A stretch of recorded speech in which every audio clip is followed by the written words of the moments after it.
Bangladesh cricket দলের অন্যতম সেরা হচ্ছে সাকিব আল হাসান, যাকে বাংলাদেশের ক্রিকেট দলের ভরসার প্রতীক বলা হয় এবং বাংলাদেশের ক্রিকেটের একটা নক্ষত্র বলা হয়ে থাকে।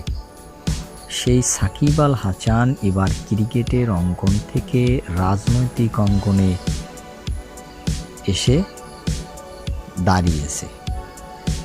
তিনি এবার ভোটের জন্য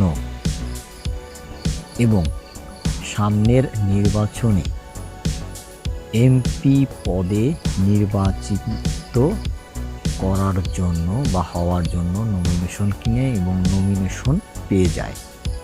সেই লক্ষ্যে সাকিব আল হাসান তার প্রচারণা মোটামুটি শুরু করেছে।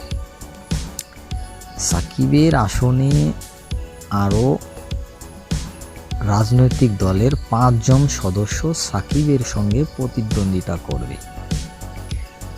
মাগুরার 2টি আসনে সাকিব আল হাসান সহ 12 প্রার্থীর মনোনয়নপত্র বৈধ ও 3 জনের বাতিল ঘোষণা করেছে রিটার্নিং কর্মকর্তারা।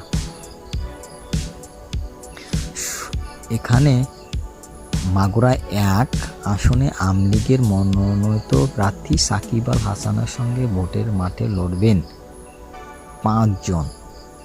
তারা হলেন জাতীয় পার্টির একজন, বাংলাদেশ কংগ্রেস পার্টির একজন, জাকের পার্টির একজন, এছাড়া তৃণমূল এবং বিএনপি একজন।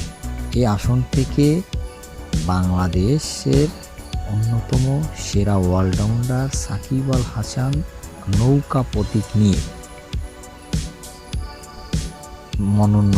মনোনয়নপত্র জমা দেয় এবং তিনি নৌকা প্রতীক নিয়ে এবারের নির্বাচনে লড়বেন।